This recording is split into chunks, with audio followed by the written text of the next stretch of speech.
Donc, je vous présente à l'instant notre conférencier, François Chrétien. François Chrétien est responsable de l'équipe Gestion de l'eau du Centre de recherche et développement de Québec et est à l'emploi d'Agriculture agroalimentaire Canada depuis 2007. Il détient une maîtrise en sciences de l'eau de l'Institut national de la recherche scientifique et un baccalauréat en agronomie de l'Université McGill. Les travaux sur la santé environnementale, la qualité de l'eau, la gestion intégrée des ressources en eau, la gestion des eaux pluviales en milieu agricole et l'adaptation au changement climatique. Au cours des dernières années, ces travaux ont porté particulièrement sur le développement et l'évaluation de différentes pratiques de gestion bénéfique afin d'améliorer la performance environnementale du secteur agricole. Alors, bonne présentation.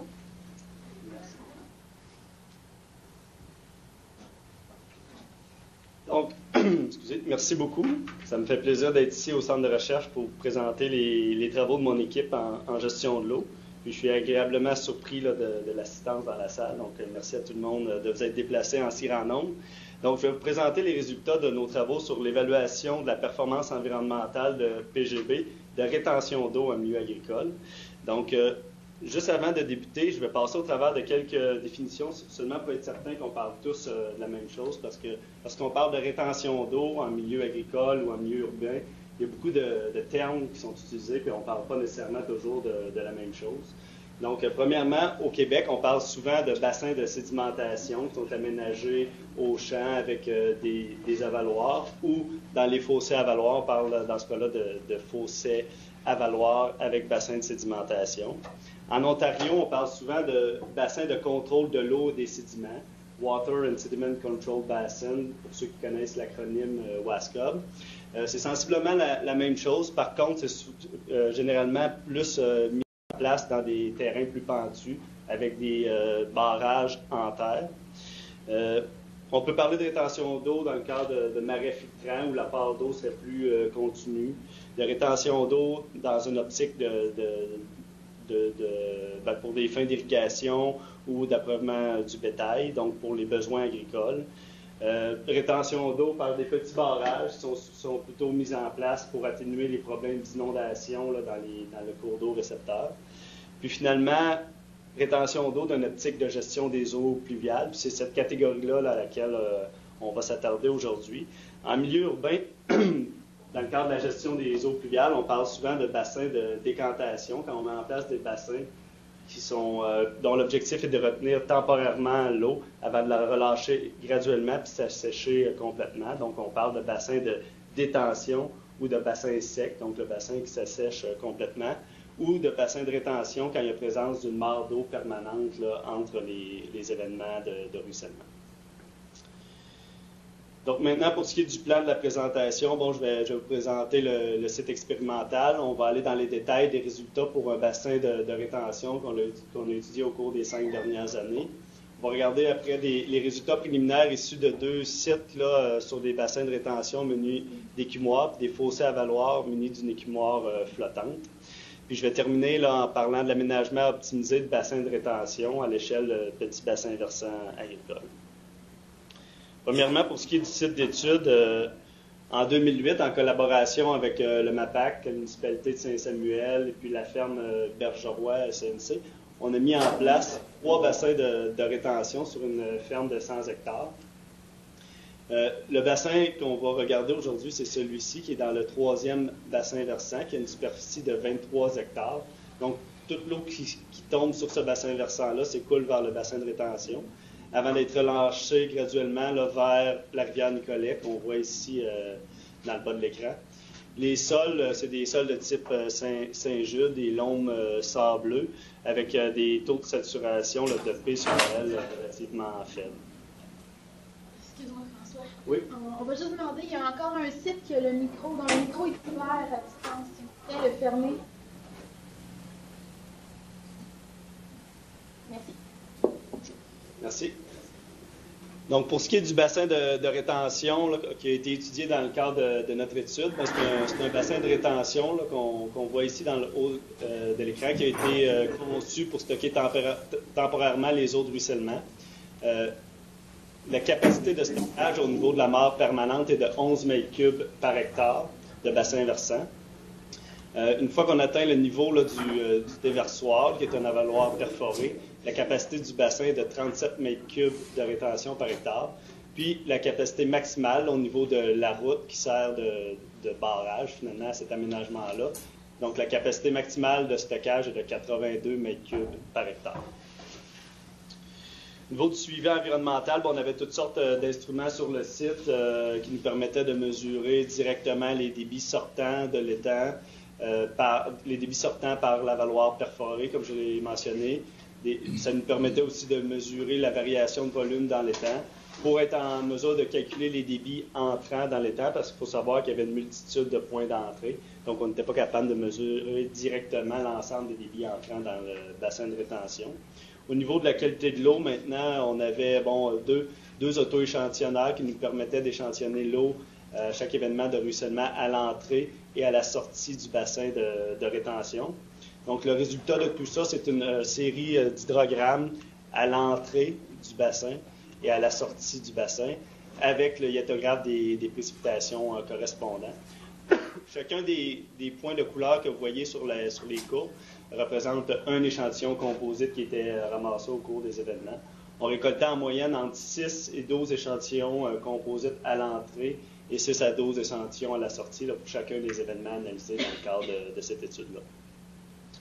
Maintenant, pour ce qui est des résultats hydrologiques, un des objectifs premiers de mettre en place ces aménagements-là en milieu agricole, c'est de réduire les débits de pointe dans le cours d'eau récepteur. Donc, on a quantifié le pourcentage de réduction entre le débit de pointe à l'entrée du bassin de rétention et le débit de pointe à la sortie du bassin de rétention. Donc, premier constat qu'on peut voir, c'est que les débits de pointe sont assez variables, sont fonction de la hauteur de précipitation, mais beaucoup plus corrélés à la hauteur de ruissellement.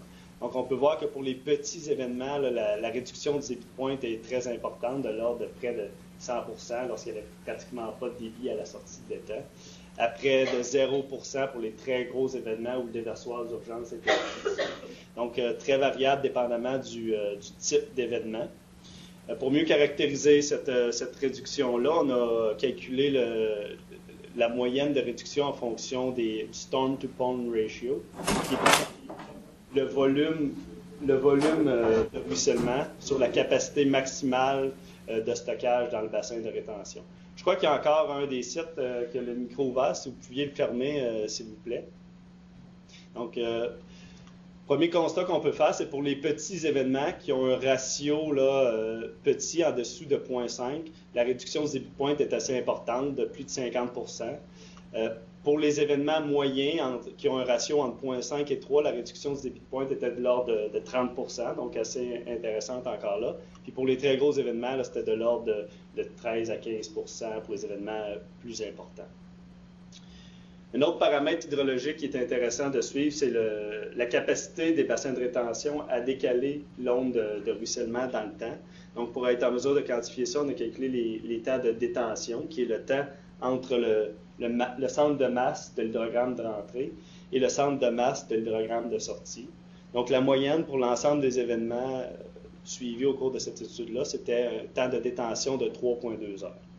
Qu'est-ce que ça nous dit, ça, 3,2 heures? En fait, pas grand-chose si on ne connaît pas les caractéristiques du bassin versant.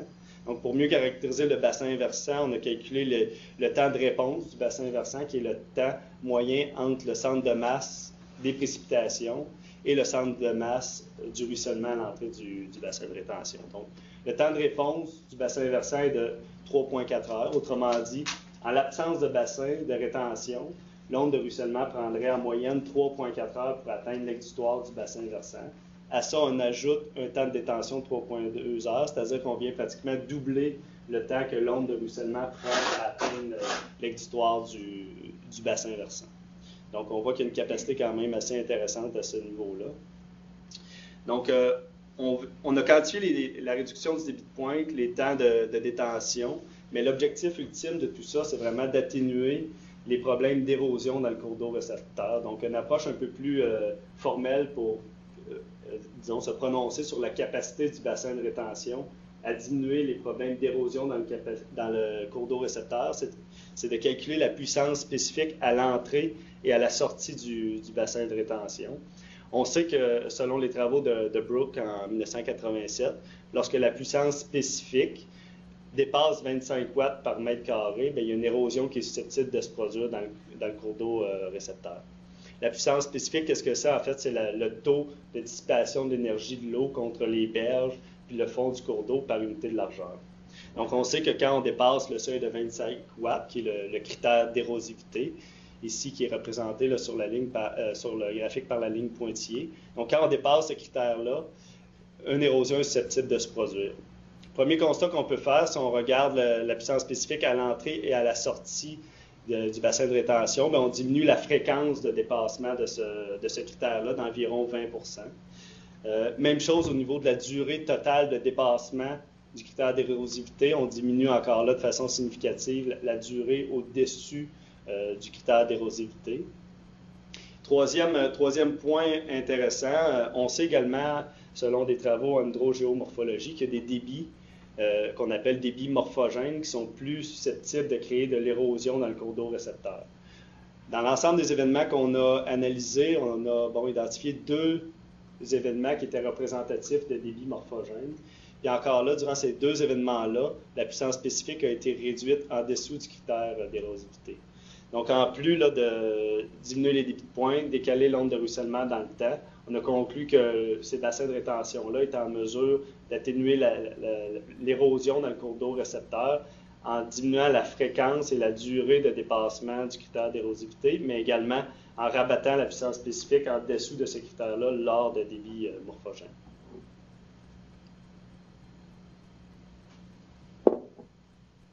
Au niveau de la qualité de l'eau, maintenant, j'ai mis cette image-là qui a été prise dans la rivière Nicolet, tout près de la sortie du bassin de rétention. Donc, j'ai mis cette image-là pour illustrer que l'amélioration de la qualité de l'eau, c'est vraiment l'objectif numéro 1 dans l'aménagement de bassins de rétention en milieu agricole. C'est l'objectif premier. Ici, ce qu'on voit, c'est probablement un épisode de mortalité massive des poissons, là, dû à la trop grande présence d'éléments polluants dans le cours d'eau.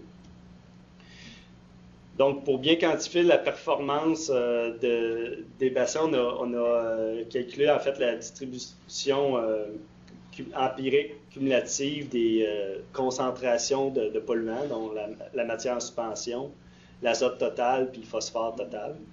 Le premier constat intéressant qu'on peut voir sur cette distribution-là, en fait, c'est que pour chacun des polluants, il semble avoir un point au-dessus de laquelle la qualité de l'eau à la sortie du bassin est toujours meilleure qu'à l'entrée du bassin. Dans la littérature en milieu urbain, on appelle cette concentration-là concentration irréductible. C'est-à-dire qu'en dessous de cette concentration-là, le bassin de rétention a très peu d'impact sur la qualité de l'eau.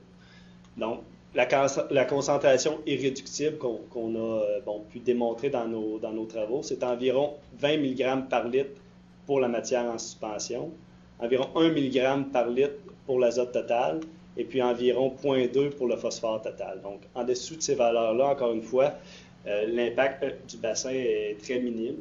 Par contre, pour les plus gros événements où les concentrations sont plus importantes, l'efficacité est accrue, puis la diminution là, des concentrations est beaucoup plus importante. Deuxième constat qu'on peut faire sur ces graphiques-là, c'est que plus la qualité de l'eau à l'entrée du bassin de rétention est mauvaise, plus la qualité de l'eau à la sortie est mauvaise aussi. Donc oui, on a une efficacité, on réduit la qualité de l'eau, mais on n'est pas en mesure de mettre un cap sur la qualité de l'eau à la sortie. Donc plus l'eau est polluée, oui, on a une bonne efficacité, mais on n'est pas capable, disons, de mettre un cap qui correspondrait, par exemple, à des critères de qualité de l'eau. Par exemple, pour le phosphore, le 0,03 mg par litre, ben, on ne serait pas capable de dire qu'on est capable d'atteindre ce critère-là puis de maintenir la qualité de l'eau, peu importe les concentrations à l'entrée. Une autre façon de caractériser l'efficacité environnementale, c'est de calculer les ratios d'efficacité. On a calculé le ratio d'efficacité en fonction des charges totales entrantes et sortantes et puis des concentrations moyennes événementielles qui sont tout simplement la charge totale divisée par le volume de l'événement. Donc, si on regarde les taux d'efficacité moyens pour encore là les 3 polluants étudiés, on voit que pour la matière en suspension, on a une efficacité d'un peu plus que de 50 %, représentée par les étoiles ici. Pour l'azote total, environ 40%, puis pour le phosphore total, près de 50%. Deuxième constat intéressant, si vous regardez les lignes pointillées, ici, ça correspond à des ratios d'efficacité qui ont été recommandés dans le cadre du Chesapeake Bay Program aux États-Unis et qui sont basés sur plusieurs études en milieu urbain. Donc, on peut voir que pour la matière en suspension puis le phosphore, nos valeurs sont relativement près de ces valeurs-là moyennes recommandées, comme je vous le disais, basées sur plusieurs études, sauf pour l'azote total. Par contre, comme vous avez pu le constater, là, les moyennes sont poussées à la hausse par deux outliers qu'on voit ici dans le haut de l'écran. Donc, autrement dit, pour l'azote, pour la plupart des événements, il y a très peu d'efficacité. Par contre, pour deux événements où les charges entrantes étaient très élevées, l'efficacité a également été très élevée, ce qui a fait en sorte que le ratio d'efficacité moyen a été poussé à la hausse. Mais comme je l'ai mentionné, c'est seulement deux événements qui ont fait en sorte que cette efficacité moyenne-là a été poussée à la hausse. Je vous ai présenté plusieurs chiffres jusqu'à maintenant. On dit qu'une image vaut 1000 mots. Là. Alors, mon étudiant, là, au début du projet, il y avait 1 mètre d'eau. Donc, vous pouvez constater que c'est une quantité de terre et de polluants assez importante qui a été retenue par les bassins de rétention. En 2015, on a fait excaver ces bassins-là. Le producteur a réétendu les sédiments qui avaient été récoltés au champ, mais on a évalué, si on veut, le volume total qui avait été excavé en calculant avec l'équation universelle des pertes de sol, puis en prenant pour acquis là, des taux de transport. On est venu à la conclusion qu'il y avait environ 30% de la matière en suspension qui aurait dû transiter par le temps qui a été retenue, en se basant sur, comme je vous dis, l'arpentage de ce qu'on a sorti de ces bassins-là en 2015. Donc, encore là, une efficacité assez intéressante. Ici, je fais un petit aparté pour vous présenter des résultats qu'on a eus sur l'impact du nivellement sur la qualité de l'eau. Au cours de cette étude-là, le producteur a décidé de niveler son champ. Puis, durant l'année suivante, là, le nivellement, on a constaté un apport phénoménal, en fait, de matière en suspension. Donc, on a tenté d'isoler ça puis de quantifier l'impact que le nivellement pourrait avoir sur la qualité de l'eau parce qu'il y a très peu de données qui existent à ce sujet-là. Donc, on a pu constater qu'immédiatement après les travaux de nivellement, il y a eu une augmentation de l'ordre de 10 à 1000 fois des charges de matière en suspension immédiatement après les travaux de nivellement. Cette augmentation-là, en fait, était encore de 5 à 20 fois plus élevée après les travaux un an après les travaux de nivellement, pardon, que les conditions pré-nivellement. Donc, oui, le nivellement peut être intéressant pour mieux gérer l'écoulement des sols, mais il y a un impact quand même important sur la qualité de l'eau qu'il faut considérer et qui n'a pas été vraiment considéré jusqu'à maintenant. Donc, suite à ce constat-là, on a recommandé qu'il y ait des mesures d'atténuation qui soient mises en place lors de travaux de nivellement. Par exemple, la mise en place de cultures de couverture dans l'année qui suit le nivellement, ou, dans les cas où c'est possible, mettre en place des bassins de rétention, soit permanents ou temporaires, un peu comme c'est le cas dans les travaux autoroutiers en milieu urbain, ou le développement de nouveaux quartiers résidentiels, par exemple. Souvent, il y a des bassins de rétention qui sont mis en place de façon temporaire pour minimiser l'impact du développement. Donc, c'est des mesures qui pourraient être mises en place, puis qu'à court terme, du moins, pour avoir un impact là, significatif pour améliorer la qualité de l'eau. Maintenant, on va passer aux travaux ici d'un autre site. C'est un bassin qui a été mis en place encore là en collaboration avec le MAPAC. Victor Savoie était l'ingénieur en charge du design de ce bassin de rétention-là.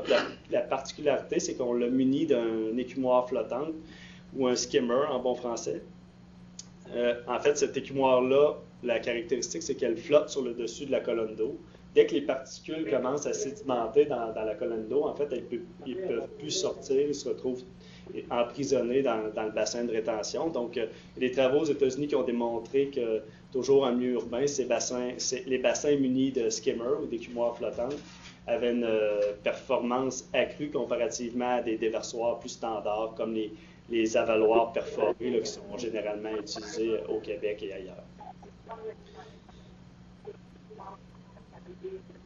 Donc, c'est un projet de recherche et développement. Un des aspects qu'on voulait voir, c'est premièrement, est-ce que est-ce que ces écumoires flottantes-là sont adaptées à nos conditions ici au Québec, entre autres aux conditions hivernales qu'on a. Ça n'a jamais été testé au Québec. On ne savait pas si la Valoire allait être complètement brisée, arrachée suite à la fonte des glaces. Donc, premier hiver, c'était assez décevant. Le skimmer a été complètement arraché de la sortie. Ouais. Je vais seulement respécifier de fermer vos micros si ce n'est pas déjà fait, s'il vous plaît.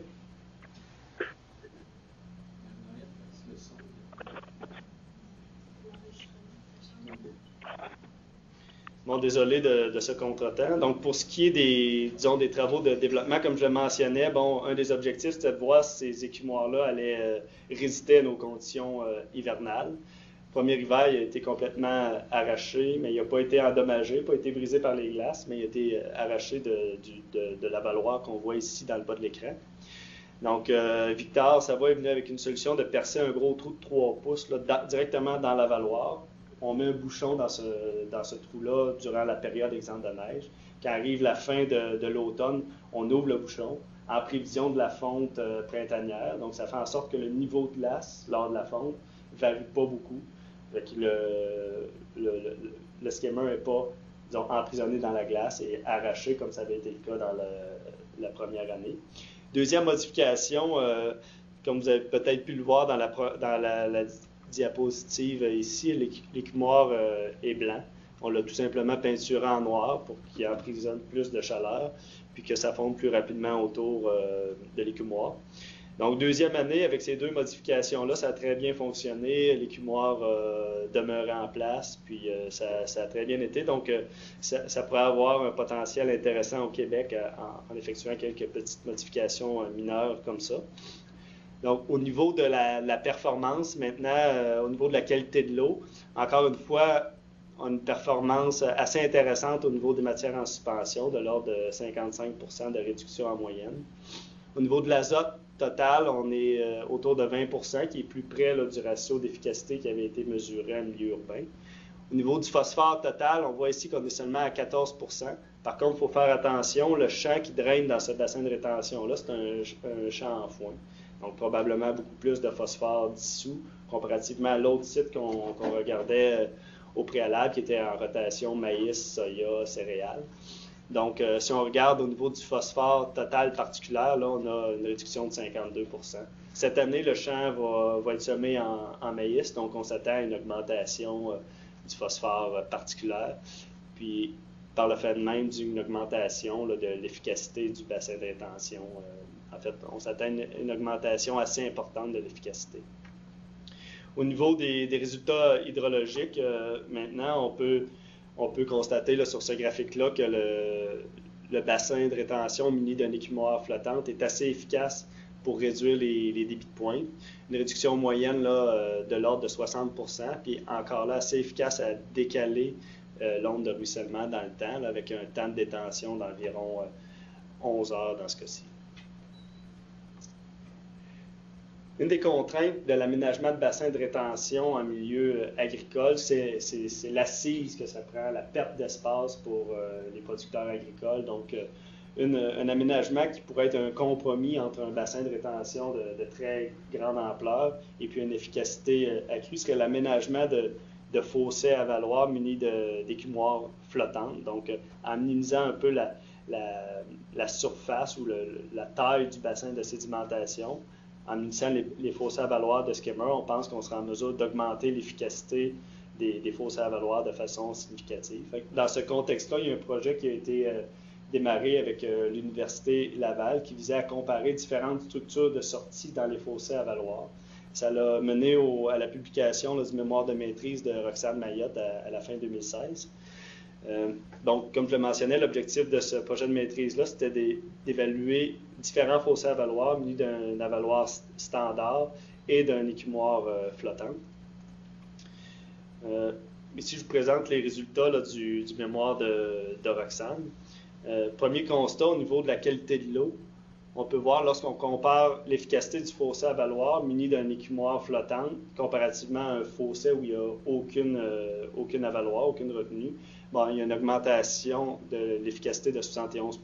Donc, 71 % des matières en suspension ont été retenues dans le fossé à valoir muni d'un écumoire flottante, comparativement à 22 % qui a été retenu par un déversoir standard, là, qui est un avaloir de type Hickenbottom qu'on voyait là, sur la diapositive précédente, donc un avaloir standard.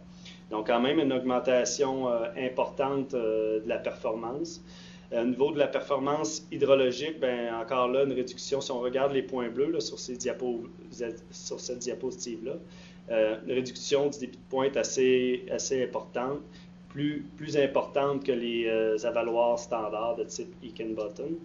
Au niveau du décalage des centres de masse, encore là, on voit que les points bleus là, qui représentent l'écumoire flottante ont une meilleure capacité à décaler l'onde de ruissellement dans le temps. Puis au niveau de la durée de rétention, encore une fois, bon, ben, l'écumoire flottante est beaucoup plus efficace à décaler les ondes de ruissellement dans le temps. Donc, je vais terminer en vous présentant les résultats d'une dernière étude sur l'aménagement optimisé à l'échelle de bassins versants agricoles. Comme on a pu le voir jusqu'à maintenant, les bassins de rétention au niveau du champ semblent avoir quand même une performance assez intéressante. Par contre, lorsqu'on regarde ça à l'échelle de bassins versants agricoles, la question se pose à savoir combien de ces bassins-là il faudrait mettre en place pour avoir un impact hydrologique, donc un impact sur l'érosion dans le cours d'eau récepteur, puis un impact significatif sur la qualité de l'eau. C'est cette question-là qu'on a voulu répondre avec cette étude de modélisation-là.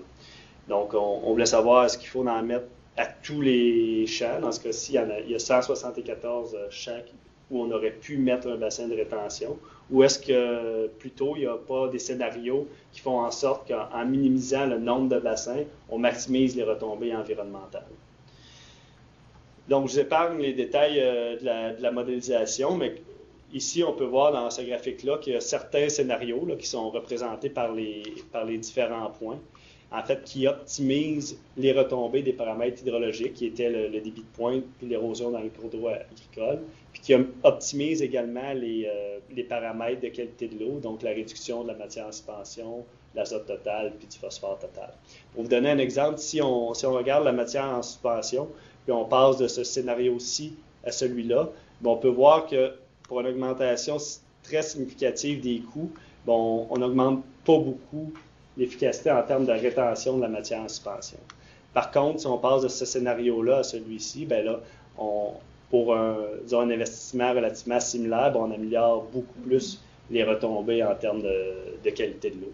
Donc, on a regardé l'ensemble des paramètres hydrologiques, comme je le mentionnais, débit de pointe, érosion dans le cours d'eau récepteur, puis réduction des concentrations en fait maximales de matière en suspension, d'azote total, puis de phosphore total. Puis on a tenté d'optimiser en fait les investissements en fonction de ces résultats-là. On en est venu à prioriser 3 scénarios. Donc, si les fonds sont relativement limités, donc avec un investissement de 30 000 $ qui est représenté par le premier scénario, qui représente l'aménagement de 2 bassins de rétention très loin de l'exutoire, dans 2 champs relativement grands qui avaient des débits de pointe assez importants, bon, on réussit, là, en mettant seulement 2 bassins, à réduire l'érosion dans le cours d'eau récepteur d'environ 6 % puis d'améliorer la qualité de l'eau à la sortie du bassin versant de 2 à 3 %. Un scénario intermédiaire avec un investissement d'environ 160 000 $ qui représente la mise en place de 10 bassins de rétention à des emplacements stratégiques. Mais là, on sera en mesure de réduire l'érosion dans le cours d'eau récepteur d'environ 16 %, d'améliorer la qualité de l'eau de l'ordre de 7 à 10 % dépendamment des paramètres suivis. Puis, si les fonds sont plus importants pour un investissement de l'ordre d'un demi-million, qui représente la mise en place de 36 étangs, bien là, on sera en mesure de réduire l'érosion de 23 % dans le cours d'eau récepteur et puis d'améliorer les paramètres de qualité de l'eau de 14 à 20 % environ. Ce qui est intéressant de constater, c'est que par la suite, même si on ajoute des bassins jusqu'à la limite qui était 174, on n'améliorerait pas davantage l'érosion dans le cours d'eau récepteur. Donc, on a atteint la limite de la capacité d'améliorer l'érosion dans le cours d'eau récepteur avec l'aménagement de 36 bassins comparativement à en mettre dans tous les champs, là, donc construire 174 bassins de rétention. Donc, l'amélioration maximale au niveau de l'érosion serait de l'ordre de 23 %. Pour ce qui est de la qualité de l'eau, par contre, plus on ajoute des bassins de rétention, bien là, plus on est en mesure d'améliorer la qualité de l'eau. Puis, encore là, l'étude nous a démontré que la capacité maximale, si on mettait un bassin dans chacun des champs à l'étude, on serait en mesure de réduire d'environ 48 % la matière en suspension, d'environ 44 % le phosphore total, puis d'environ 28 % l'azote total. Donc, on peut voir en fait que les bassins de rétention sont intéressants à la ferme pour réduire les matières en suspension, l'azote total, le phosphore total, réduire les problèmes d'érosion. Par contre, c'est une pratique qui est assez coûteuse. Puis c'est nécessaire de mettre en place ces pratiques-là d'un aménagement intégré qui intègre justement la gestion des intrants, les pratiques culturelles comme les cultures de couverture, par exemple. Donc, ce n'est pas la solution miracle à mettre en place partout. Il faut le faire au cas par cas en intégrant ça avec d'autres bonnes pratiques là, pour vraiment avoir un impact intéressant au bout de la ligne sur la qualité de l'eau. Donc, ici, j'ai mis une liste là, pour référence des articles et des publications qui ont été faits à ce sujet-là. Là. Si vous voulez plus d'informations, vous pouvez vous référer à ces différentes publications-là.